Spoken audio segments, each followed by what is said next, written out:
Narodzenie Ісуса Христа – to príchod Boha, co premenil напрям людської історії. Але to тож і реальність, яку Господь жада принести до života кожного з нас. Не бойте ще, бо навіщуємо вам радосну вістку, котра буде цілому народу. То ті слова не 2000 перейшлость, to słowa, z jakimi Boży posłaniec się obraca ku nam mieszka.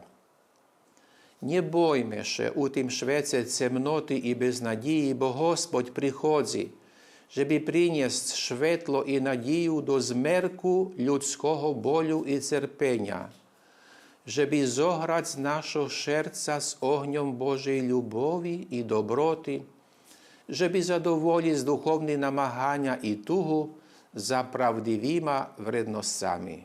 Najpreslawa Rożdestwa Chrystowego będzie nie tylko u wąkaśnych obrядах, ale u modlitwie, u uspostawianiu nowych i szczerych odnoszeniach z Chrystusem, u żadaniu Jego upoznać, lubić i naśladować Go, żebyśmy u Bogu nachodzili prześwietliwe odpowiedzi na swoje pytania i w jedno z Nim pretворювали нашу ніжкайшу історію.